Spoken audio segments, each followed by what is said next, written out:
on enforced disappearance and the cases of extrajudicial killings in the country. And of course, just days after President William Ruto disbanded that special services unit that has been controversially linked to mysterious disappearances, torture and even death, Kenyans just this weekend actually learnt of the arrest of 4 police officers from that disbanded SSU unit, even as investigations continue into how the 2 missing Indians were abducted allegedly on July 23rd this year. And as you expect, this case has definitely opened up a can of worms in terms of Kenyans' long fight to end enforced disappearance. Let's just start with a breakdown of the numbers for you, taking a look at the cases of extrajudicial killings per year. In 2022, from January till September, we sort of have a total of 107 documented cases of Kenyans who have been killed. And out of this 107, 10 have been forceful disappearances that have actually been recorded by the necessary bodies involved in Human Rights Watch. Apart from that, let's cross over to the year 2021. These are the numbers. 219 people were killed by police or disappeared under their care. Out of this 219, 187 died as a result of police killings, while 32 disappeared while in police custody. That's 2021. Over to 2020, just to show you how much of a sore issue this is, especially within our borders. 168 people killed by police or disappeared in the year 2020. Out of the 168, 158 are documented to have died as a result of police killings, while 10 disappeared in police custody. One more year, in 2019, these are the numbers we were looking at that were documented. 145 people killed by police or disappeared. Definitely showing you the issue at hand, even as fresh impetus has been given to such cases following President William Ruto's disbandment of the SSU branch within the DCI. So I'm joined by one gentleman, Livingstone Nyando. Thank you so much for your time and good evening. Good evening. Well, it's a pleasure to have you with us. He's the Programs Officer, Advocacy and Security Sector Reforms at IMLU. That's the Independent Medical Legal Unit. And you interact with such cases on a day-to-day activity. And it would be proper to perhaps note your reaction following the fresh impetus that has been given to similar cases, including that case that was documented by, the government authorities, including President William Ruto, leading to the disbandment of SSU. What's your reaction, perhaps?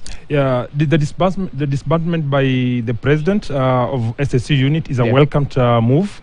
Even though what you are saying as organizations, as civil society organizations, and as IMLU, that it's not enough to disband. It's not enough to disband. What has to happen is that these people need to be investigated. Then after being investigated, then prosecuted for those found culpable, so that it acts as a deterrent for future occurrences. So what you are saying is that it's not enough to disband. And you're also calling upon the president. We commend him for disbandment, but you're also calling upon him to institute a judicial commission of inquiry into these deaths, so that people can come in. We have victims that are ready to come in. We have confidential information from IPO and other agencies that have done, and we also have other witnesses who saw this happening, so that they can come over and testify on these cases before action is taken. So our feeling is that more has to be done. And there are so many other things. We're also calling for a national apology from the president, so that he can apologize on behalf of the government to the entire nation that what we did was wrong and this thing won't happen again, so that victims can also feel that at least there is an acknowledgement of atrocities that have been committed by state. Okay, speaking of acknowledgement of such atrocities, the President Ruto, speaking of such atrocities during the Madaraka Day celebration, definitely gave impetus to the fight against extrajudicial killings. But let's just listen to what the president had to say, and equally some of the reactions that came thereafter before we continue with the conversation. I have directed that immediate measures be undertaken to disband the Special Services Unit in the Directorate of Criminal Investigation, and with urgency, investigations must be commenced so that those found culpable are held to account. The presidential admission confirms previous public statements by us that the Kenya government has been complicit in a policy of extrajudicial killings and enforced disappearances, or unwilling to stop police units responsible for the same. Everybody who was involved in this, either by allowing the setting up of these units or commanding these units, should be held accountable. Nobody should be left, because we have a tendency in this country of holding to account the junior people within institutions. We want to go to the highest level. Okay, some of the reactions following President Ruto's Madaraka Day speech, where he hinted at the disbandment of the SSU unit. So from where you sit, should the report that triggered this disbandment of the SSU unit be made public? And equally, we've heard of such similar cases. It's not just the SSU. If I could take you back in history, Kwekwe Squad, which was disbanded back then in 2009. We equally had the Flying Squad in 2019. The former DCI head Kinoti disbanding it. What should be done to put a stop to such units being formed within the intelligence services? Thank you very much. I think disbanding and then renaming them or reincarnating some of these activities, I think that's not a good move. Yeah. So we want to make sure that this is the end of it. And the one thing that to make it an end is to ensure that the law is followed, for instance. And that's something that we pushed for is judicial commission of inquiry, so that this thing can be made public, so that everybody can know. That's the idea, is to make the report public, so that we are sure that this is the report under the freedom of information, so that it's presented to the entire country, knowing that what happened. And then, so by doing so, it will ensure that this thing does not happen again.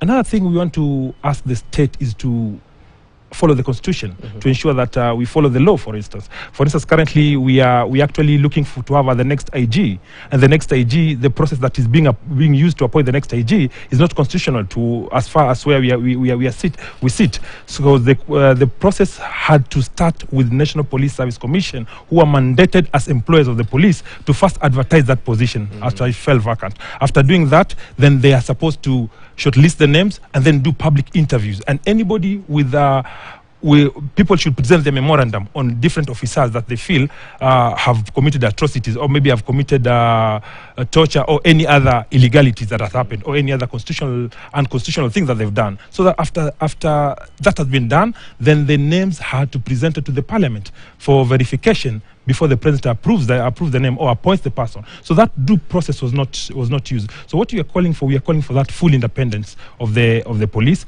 and allocation of enough resources to them, and also vetting also the senior officers, so that they take both individual and command responsibility for those that have done atrocities. Once that vetting is done and people are accountable, and the law takes its course, and these people are action is taken against those officers involved, then that will be deterrent for future occurrences. So we are calling for independence of the police, so that it's not politicized. Because one thing that one of the reasons that these things are happening is because it's political. Most of the time they have godfathers, or maybe it's the government that attributes this to happening. That's why the president is also coming out to state, because he knows these things, having been the deputy president, so he understands this process, what happens. And we commend him for doing that. What we're asking him to go further and ensure that we have independence of this police, we ensure that the only police that is vetted and clean and doesn't have any human rights violation cases, all these kind of officers. And we're also calling upon National Police Service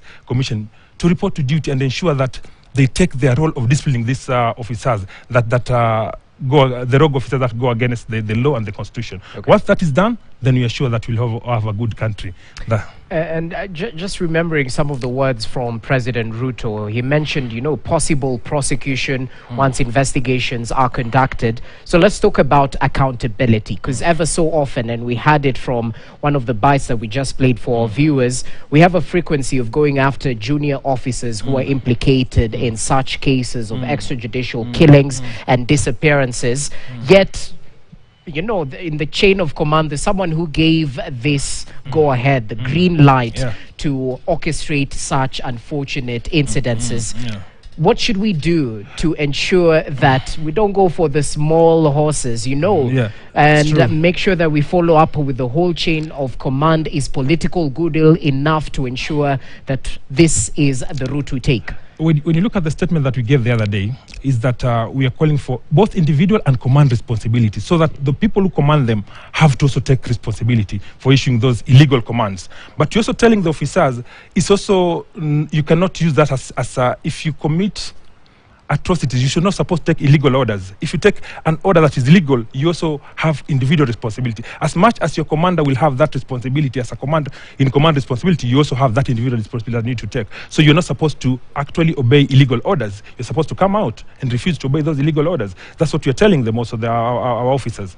So what you're saying is that we should go further than that, so that we are sure who sent you to do this, who sent you to go and kill this person. And you mentioned the statistics, and they're not statistics. They only remain statistics when it's not your person involved. But when it's your brother, it's a husband, it's your sister that has been involved, it's your father, then that's when you feel it. This is a human being. So those are lives lost, breadwinners lost, and mothers have been crying for their sons the same way women have been crying for their husbands that have been killed in cold blood. And we are telling the government very and the police officers that if you think that you don't if you think that you can become a prosecutor, an investigator, the judiciary, and also the prison or the executioner, then we don't need this process. We don't need to have the judiciary. We don't need to have the office of the director of prosecution. We don't even need to have the prisons in the first place, because you're doing all this. And if you find there is a challenge, for instance, if you investigate and you find there is a challenge, then it's your duty to let us know where the challenge is, so that as civil society we are able to push to ensure that this is tackled, the challenges that are tackled. If it's about because we believe the police have everything. We have state-of-art lab here, forensic lab, that they can use to get evidence. They can use to nail an offender and take them to court, present them to court, adduce evidence, and this person will be prosecuted, and the due course of the law will take its course. But you know what they say, perhaps let's borrow something that they term when speaking about corruption. You know, at times corruption fights back. So in terms of such atrocities that have been committed by either the state or members within the security agencies, there will be efforts to cover up, perhaps witness interference and whatnot. Are we painting a realistic picture here, really, in terms of this is what they should do? Let's speak about the reality on hand and how to break down whatever barriers they put up in place to, you know, prevent the justice that is so very deserved by such families. But just that's the reason we had independent commissions. That's the reason we have, and in Kenya we have a lot of independent commissions. True. One of them is IPOA, Independent Police Oversight Authority, that is there to safeguard you. Another one is the Kenya National Human Rights Commission, for instance. They are there. Commission for Administration of Justice, for instance. So we have all these commissions, and we also have witness protection agency that is supposed to also assist you. If you're a witness and you feel your life is in danger, they can assist you. We as civil society are around. We can also support you. We can also look at a way that we can ensure that your safety comes in. So we have all these commissions, independent commissions that have been established by the Constitution of Kenya. So these commissions are enough. They're there to protect you. Once we make good use of them, then we are sure we're going to get justice. So the problem is shortcuts. We are used to shortcuts. Once you're used to shortcuts, then you achieve what the results are what you are seeing. At the end of the day, it comes back. And we're telling our officers that extrajudicial executions, you cannot hide. You can run, but you cannot hide. It catches up with you. And that's the stubbornness of evidence. Catches up with you, and one day you're going to pay for it. Well, evidence definitely speaks for itself. And interestingly, we don't know whether the case of this two foreigners is sort of politically motivated, but it's proper that we're getting more insights into what exactly happened leading to their disappearance. But let's just listen in to what lawyer Dunstan Omari had to say on the arrest of those 4 DCI officers over the abduction of the 2 missing foreigners. Just listening. 4 of my clients, Chief Inspector Peter Muthe, is being held at Kileleshwa Police Station. Corporal Joseph Mbugwa and Corporal Francis Ntote are being held, and John Kamau is being held at Kilimani Police Station. 3 offenses are disclosed on the occurrence book. 1, that they are going to be charged or they are being held because of kidnapping. But who they have kidnapped, it's not clear. 2, they are being held for another offense called a conspiracy to commit a felony. This one, it's not specified that conspiracy is against who. And lastly, that it is an abuse of their offices. It is not specific who those 3 offenses that the 4 are alleged to have committed were perpetrated against. Okay, well, your case is only as strong as the evidence you provide in court. And perhaps let's speak about the prosecution process thereabout. And we've seen more arrests, perhaps, of police officers involved in such killings. As you mentioned, IPOA, definitely taking into consideration some of these accounts. It would be proper to note that, yes, there's some progress. But unfortunately, we seem to be slow in dispensing justice to those who have been affected due to these killings in one way or the other. How do we ensure that the wheels of justice grind and reduce cases of threats and intimidation? Because, I mean, it wouldn't be news to hear that perhaps such a case has been stalled. It's gone back to the inquest stage due to missing evidence. We know how this thing goes about, unfortunately. Well, what say you? One of the most important thing is that currently if the investigators play their part, they investigate and they get evidence which they adduce and present it to the office of the Director of Prosecutions. I have evidence that is watertight, then we don't lose cases. And then the Director of Public Prosecutions present it in the court of law, then that's okay. So the challenge we have as a country is that we underfund these institutions. Like the judiciary is underfunded currently. We don't have enough judges to listen to cases. We don't have enough magistrates, and we don't even have enough courts within the country. And another thing that the police itself also underfunded. And if you're looking at it, like the budget of the police is 4.6 billion. 4.6% of the national budget. That's 140 billion that they've been given. It's actually very little when you compare to the enormous work they're supposed to do also. Because you look at the number of police stations in the country, for instance, we have less than 1,300 police stations in the country. Yet we require to have a police station in each and every ward that is in the country. But you look at one OCS serving like 5-6 wards in currently doing that. So it's impossible for him and the officers to do that. The ratio of police currently to citizens is 1 to 1,100. And against the UN standard that requires to be at least 1 to 400 persons within the country. So looking at that shortage, and then apart from also having that statistics that are 1 to 1,100, most of these police officers don't do the real police work. You know, like we also have drivers, we also have, let's say we also have the one that guard government buildings, the one that have bodyguards to the MPs and to other public officials, others that work on maybe securing other government institutions. So looking at it, like the number reduces. Actually, the ratio still goes up compared to the past. So we're looking at it, we have shortage of number of police officers. And another strategy that the law requires us to put in place that has not been adequately utilized is the community policing committees that are supposed to be everywhere. But currently we don't have it in each and every stations, and we don't have enough resources to ensure that the public gets enough resources to establish these community policing committees within each and every police stations within the country. So those are some of the strategies. If put in place, we can be able to get evidence. And then the Witness Protection Agency needs to also work to ensure that they do their work. So what we are calling for is enough allocation of resources from the government to ensure that we fund the judiciary, we fund the police and the Office of Director of Public Prosecution, so that they have better employees and enough number of employees, so that they are able to do their work as required by the law.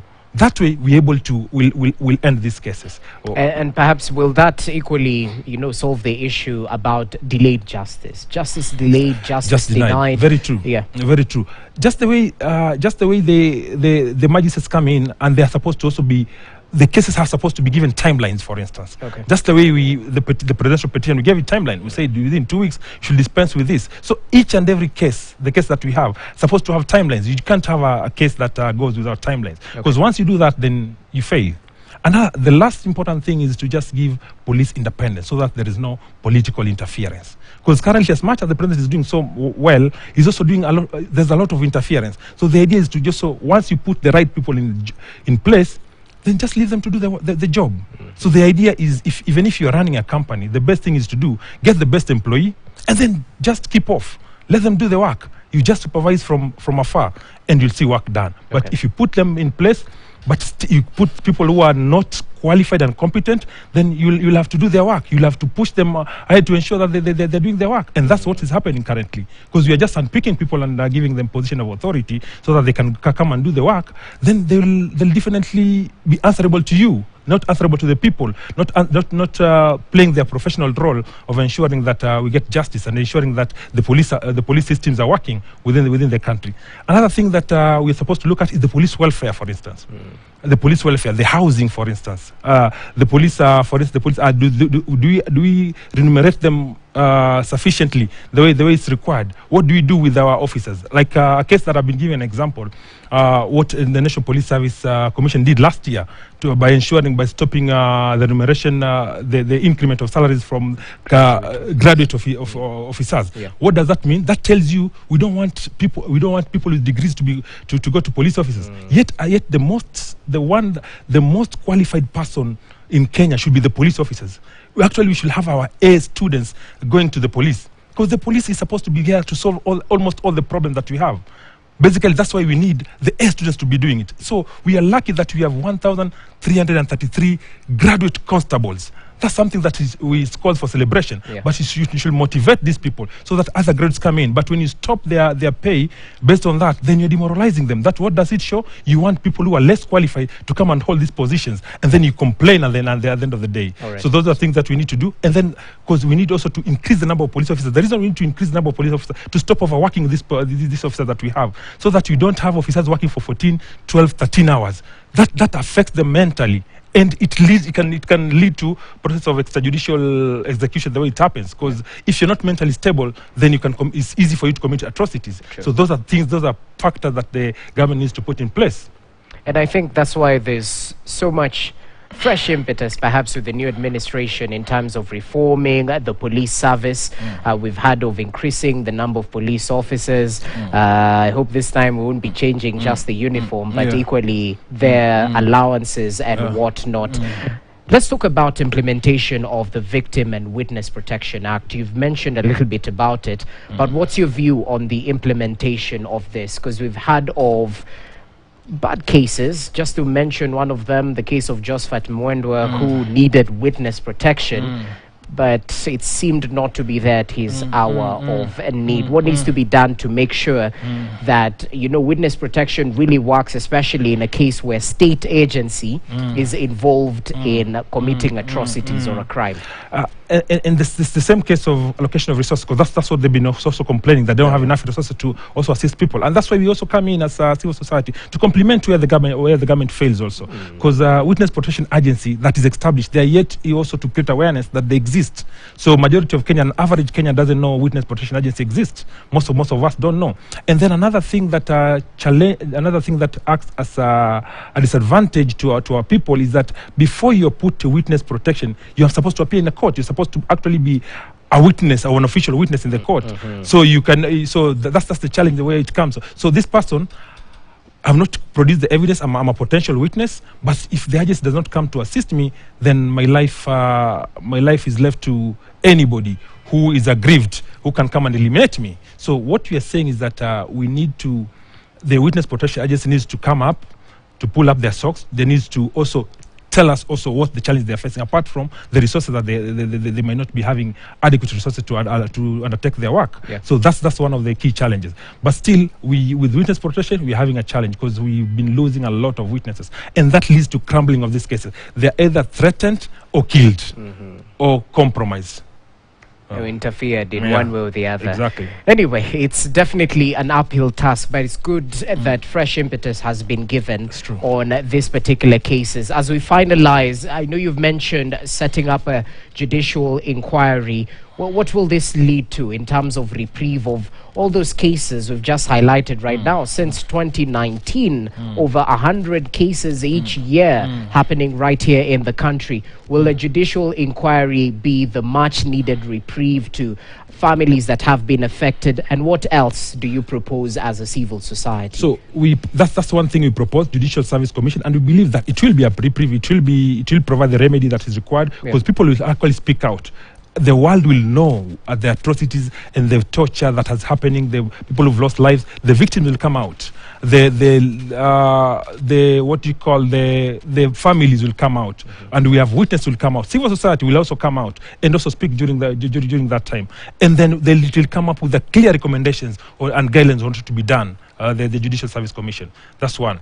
Another thing that we are pushing is for reparations, for the victims' reparation fund to be established by the government, so that those people who've lost, those people who are breadwinners, who've been killed in cold blood, and they have children who are supposed to be eating, who are supposed to be going to school, who are supposed to be sheltered, are taken care of. So this witness, because these people who are committing this atrocity, as government officials, as government employees, as state officers. So the state needs to come in and compensate these families and ensure that life goes on. Because if they don't do that, what does it mean? If a son saw his father being killed, he becomes angry, and there's anger in him. And this anger, if not managed well, might also act as a future execution himself. He might also be a criminal in future if this is not taken care of, if he's not given the psychosocial support that is required. So those are some things that we believe both the government and the civil society and other state actors need to ensure that we tackle them in a good way, ensuring that we have that Judicial Commission of Inquiry. And also Parliament also can come in, Parliamentary Commission of Inquiry. We've had that before, so that they also undertake this and also present it. So we can have both of them, so that they come in and we get answers for us, because our parliamentary, we've elected them as our representatives. They're supposed to check the government excesses. So that's their role. And since you brought up parliamentarians, in terms of legislation, are we okay in terms of some of the laws that have been formed to prevent such occurrences from happening? Is there a lacuna from where you see it as a civil society? In 2014, they passed those what you call security amendment laws, and this has also been a challenge. That's why we are saying that there's also been a challenge when they pass this kind of laws, has also led to a lot increased executions that has happened. So what we are saying is that we need to have these parliamentary commissions, so that they're also assisting us on the same. Okay. Well noted. Asante sana for your time. Perhaps final remarks as we finish up with this, because you mentioned that it shouldn't be political, but it seems there's fresh impetus due to the change in the political climate in the country. So that this doesn't die down, what do we need to do? 2 years down the line, we shouldn't be talking about the same occurrences happening, yet it's a different unit from the police that has been given a different name, but operating within the same lawlessness. So what the demands that we put across as Police Reforms Working Group is to ensure that first, the members of SSU are investigated and then prosecuted, those found culpable, so that the prosecution takes place. The next that we've put in place is that we should form a Judicial Commission of Inquiry, so that to listen to all these issues that has happened, to listen to all those atrocities, so for victims and survivors to come in and present their cases. That's one of the demands. And then we've also talked about reparation fund, and we've also asked for individual and command responsibility from the officers that are involved. Another thing, we've also asked for appointments of the officers we should vet all the senior officers, all the officers involved, the entire police officers, and ensure that only the ones that are clean remain, only the ones that are human rights compliant remain within the service. So that's the demand we're putting in place. So once this is done, so next person coming in to be a police officer won't do this atrocities. And the last but not least is that we need to have a constitutional order that even the appointments of these officers should follow a pattern of constitutional order. There should be public participation in the appointments. There should be people needs to come out, and the government needs to leave the National Police Service Commission to do its work. And the National Service Commission should know where the work is, so that when other institutions are overstepping in their mandate, they're also supposed to speak out and say, this is our mandate, and demand that their mandate be respected. But as it stands, what we have in the National Police Service Commission is more of a toothless dog, because that doesn't when their mandate is taken, they're just okay with it. As long as they draw salaries, they're comfortable. So those are things that we are calling them out, so that they report to duty and stop being absent from their cardinal duty of ensuring that they police the police. Well noted. Well, definitely adding your voice as a member of the civil society. Livingstone Nyando, thanks for your time and your input right here. We definitely hope for logical conclusion into some of these investigations and prosecution around extrajudicial killings and cases of enforced disappearances. Asante sana for your time. Thank you very much. Well, Livingstone Nyando is the program's officer, advocacy and security sector reforms at the Independent Medical Legal Unit, just adding his voice into the current conversation around enforced disappearances. That brings us to the end of tonight's edition of Checkpoint. We'll definitely follow up on that particular case, and not just that, anything arising from matters to do with extrajudicial killings. My name is Jesse Rogers. Have yourself a lovely start to the week. Have yourself a good night. Bye-bye for now.